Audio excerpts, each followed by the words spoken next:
Hello, and welcome to a Loyalty Cup discussion. We're going to start with general impressions of this movie, and then after the spoiler jump, we're going to kind of hash out some of our bigger ideas, right? We got some big ideas. Do we? First, before we get into any of that, I'm Richie. I'm Andy. Andy, what's this movie all about? Under the Silver Lake is an A24 release written and directed by David Robert Mitchell. Following Sam, Under the Silver Lake takes on the city of Los Angeles and the mythologies following Hollywood, pop culture, and the far-reaching conspiracy theories to drive this neo-noir Hitchcockian mystery.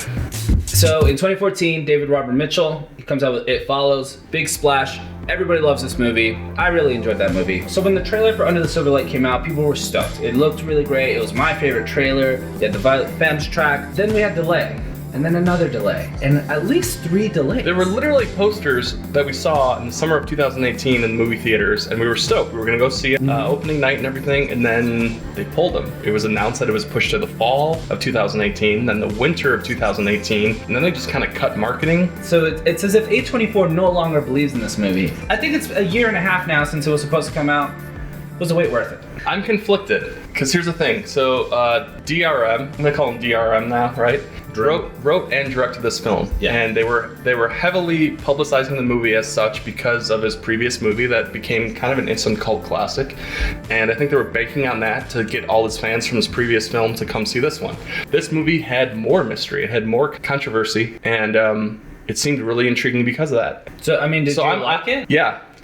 Really? I think I did. This is a surprise to me because we had a heated discussion earlier. Did not seem like you liked it. I want to like it. Yeah. I want to like it. I'll say that I'm in a similar camp in that I really want to like this movie, but the movie did a lot of things to work against that natural inclination. The movie's beautiful. It does world building really well. I've never been in that version of LA that they're showing on there.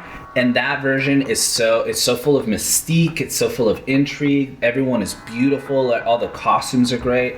So I really love that, and I really just wanted to see this world continue to get fleshed out. The performances were awesome, particularly Andrew Garfield. I really liked him in this. Otherwise though, I felt lost in this thing in the same way I think Andrew Garfield is, which might be the point. I mean, other movies like this, I of course think of an Inherent Vice. I was anchored by a main character that I really enjoyed and really liked, and in this one, I didn't feel that way about Andrew Garfield, so it really felt like I was meandering for over 2 hours. But on that note, Topher Grace was one of the grounding characters. Like, whenever he appeared, he was giving advice to Andrew Garfield that was like, slow down, like, you're talking a mile a minute, you have these weird ideas, just chill out, let's watch this girl we're spying on with the drone. And I've kind of used a little bit more of that to feel like I knew more about Andrew Garfield. Mm-hmm. But maybe we can get more into that in spoilers, so we'll cut to that. All right, and after the jump, we'd like to remind people to clack the subscribe button right there. Let's talk about your theory as to why they would have delayed this movie. I don't know if it's my theory as much as just an idea that I had. One reaction to seeing a film being delayed is you might think poor quality. They edit it and it needs further editing or needs revision. It's very common that people will test it with audiences or they'll show a few critics, and if the reception is really poor, they hit the editing room again. Yeah, but then once you watch the movie and you realize they're dealing with issues of poverty and homelessness and gender inequality and wealth inequality and conspiracy theories and ultra-rich people controlling Hollywood and all these crazy ideas and subliminal messaging put in pop culture and advertising and pop music, it sparks an idea. What if someone else saw this and like, whoa, you can't publish this film. You cannot put this out there. You are Andrew Garfield. Well, what if someone... No one can see this tape. Imagine if something was... Total upheaval will happen. What if something was censored out? I'm almost on your wavelength in that I think for the same reason that certain movies didn't come out right after 9/11, right? Anything with a building exploding. Think during the Me Too movement, this movie about how the Hollywood system just churns women out and just like gobbles up anything that interacts with it. And it doesn't treat them as victims to this monster. I think this movie treats them like they're not intelligent enough to like maneuver around it. Even his girlfriend is sitting next to him after he's sprayed by a skunk, simply holding her nose. It's like, oh, you stink. It's like, why are you even there? Just get the hell out. Is that patchouli? Yeah, is that the last thing he says? Yeah. The idea of exploring, right, the monster of the Hollywood machine is very interesting. We've seen other movies do it. But I think the way that this movie does it, especially with having, every woman sleep with this totally uninteresting, haphazard homeless Garfield character who has no job. Yeah. He's avoiding paying his rent. He's avoiding the police, and he has no prospects of getting a job. And he's clearly delusional and paranoid. Yeah. And I can imagine a studio as progressive as A24 decides, like, well, maybe we'll just kind of sweep this under the rug for the minute. So we're talking a lot about the movie as it works in our world, but let's dive into the film, right? Let's talk about what goes on in it. I did appreciate a lot of what was being built around the world that he was exploring, but I felt that every single rabbit hole that he went down, it didn't connect. And it didn't connect in a way that felt like, whoa, I'm in this psychedelic experience sort of thing. It felt like it literally didn't connect. And I think it's best like epitomized in the Nintendo Power magazine moment. You have this bracelet you kind of loosely got from somebody who's sort of loosely associated to the plot. There's enough threads there that I'm okay with that. And then she gets shot, and that was a really beautiful scene, actually.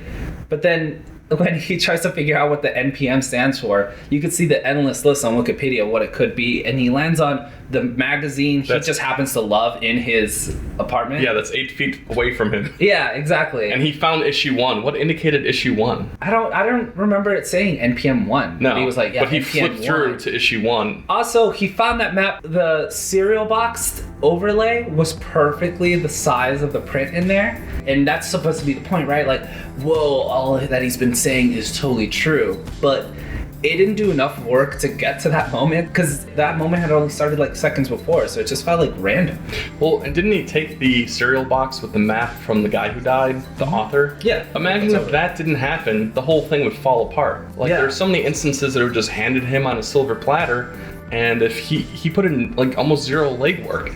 Everyone tells him clues, everyone hands him clues, and he's just kind of walking around accepting it, and he doesn't really do much. And that's the big thing too, is that Andrew Garfield is, well, kind of a blank slate. He's like a sloppy unhero, but he's also not somebody that other people react to in any special way. Like, so I'm not attached to him in any special way. When he asks questions, people just answer him. And when girls talk to him, they just decide to sleep with him. But I'm not sure why this is all happening.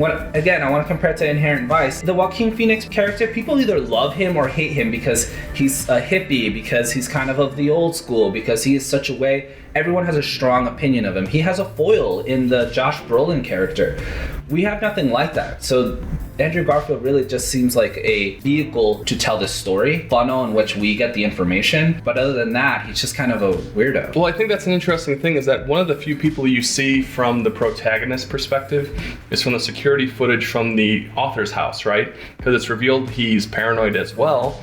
He has a little hidden room with all these security cameras that are hidden in his house. The author showed him the owl on the dollar bill, which is like a widely known little hidden thing that they just put into the movie to like make the. Well, that's a cool thing. It is on the American dollar bill. Yeah. So you as an audience member, if you go look, it makes everything more real. It's like it is just a fun puzzle. What's cool is that in that moment, there's a little. Ooh. So here's the thing that I pieced together too. The owl, a lot of people attribute that to Bohemian Grove in California, which is supposedly the annual camp where all the rich people around the world go. And it's probably just, they go around the campfire and they talk about business deals, but a lot of people say it's about child sacrifice, and all the end of the world conspiracy theorists say, the rich a-holes go there to talk about how they're going to take over the world. Whether or not that's true, I have no idea, but one of their logos is more or less an owl. So I think they're banking on that, and how they use it in the film is kind of attributed towards these rich billionaires. Yeah. And the whole idea of controlling the population through marketing and through pop culture and through music. And the movie is really how he grapples with that.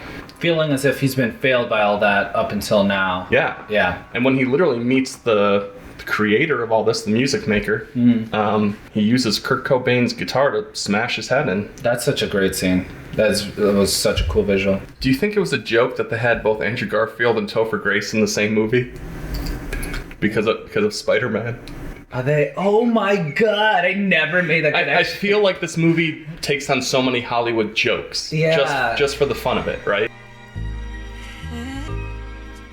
Let's talk about the Andrew Garfield character a little bit more. The way that I see it playing out is that this guy is directionless. He doesn't have a lot of good things going on in his life, and it seems like he's still kind of working through the emotional journey of having broken up with someone or been broken up with. The only form of like stability he can sort of kind of find in his life is just kind of wrapping or putting a bow on each of these little conspiracy theories. The main one being like the cat killer. Dog killer. Or the dog killer. The dog killer, and or just like where is this girl? And we know that that's what's going on because he never asks anyone for money or like is trying to figure out how to get his rent paid. He's not out there applying for jobs. He's just trying to figure out this mystery. And here's the thing, not paying his rent is also a direct pull from The Big Lebowski. Yeah. And that's kind of where if you're adding this to the genre of movies that does this sort of thing, right? Big Lebowski is one of those.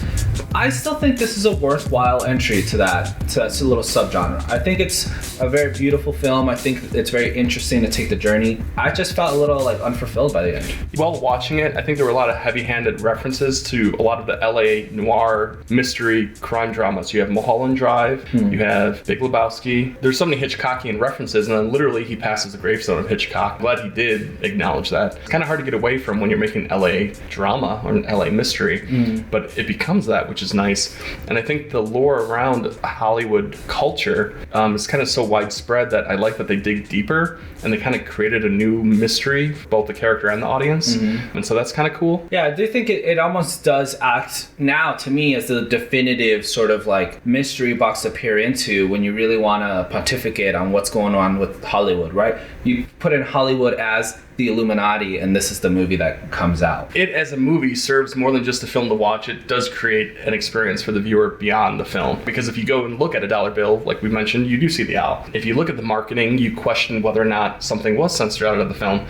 It creates an experience beyond the viewing. I do think it leaves a lot of things for you to want to talk about. I do think there was intention there, right? Like you and I got into this whole conversation about who the dog killer was. I felt like there is no answer. I don't care that much. You're like, no, I think it's, and you had all these clues, and all of a sudden you had me caring. I'm like, oh, actually, yeah, you're right. It does line up. And so that, I think that is one cool thing that it achieves. But whether or not I can suggest this movie to a lot of people, that's hard for me to answer. I don't know if I can. I don't know a lot of people who could enjoy this movie all the way through, particularly because of the emotional payoff at the end. I think it falls flat. At the end of Inherent Vice, I really felt something. At the end of Big Lebowski, I love the line, it's just a travesty, man. Like, it's like the best use of the word travesty ever. But in this one, okay, he's being accused of being the dog killer. He's telling us about some ex-girlfriend. He's telling us about how sad he is. But up until then, I didn't know a lot about you except that you would have random fits of rage and that you hate homeless people. So I don't know if I want to be on your side, Andrew Garfield. Sorry. He broke into 2 private residences. And he's a peeping Tom. Yeah. So I want to point out, he beat the hell out of 2 kids in the street for keying cars. That was a cool scene. He like beat up 2 kids. Yeah. Young kids. You see some blood in that kid's mouth. Yeah. Yeah. And then he followed a guy, a singer of a band, into a bathroom and beat the hell out of him.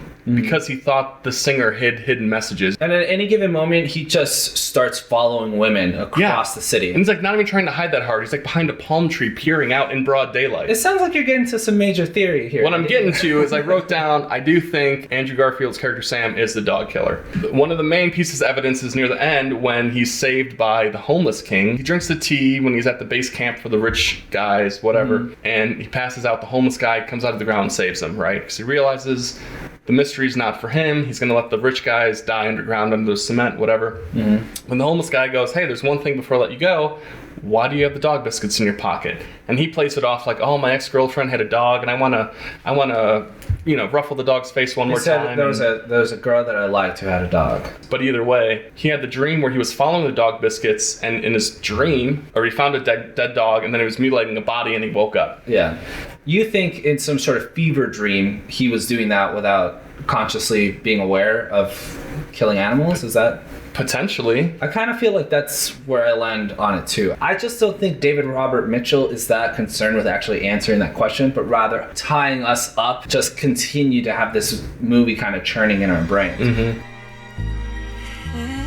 Lots of movies have a lot to owe to Hitchcock, but this movie in particular, it really felt like The Birds soundtrack, right? Like with just the transitions, with the orchestral, there was a lot of oboe going on. I don't know if it worked for me. I think that the soundtrack made it feel a little it almost to me sounded like temp music. A lot of times directors, they'll shoot the movie and have really something in their head as to what it should sound like, and so what they do in the edit, they'll put in temporary music for the composer to have some sort of reference. But this sounds like they just left some of the temporary music in. Like some of the way that the soundtrack transitioned and some of the way that some of the flutes came in just felt like random, like they dropped a loop or a track into there. Felt almost generic. I think in hindsight, I enjoyed the film. I would be hesitant to suggest it to people just because it is a little off base and out of left field and yeah, it doesn't weird. follow a typical story structure. But you could say the same thing about like Inherent Vice. For sure. It's like I can't recommend it to a lot. I like Inherent Vice, but it took me 3 viewings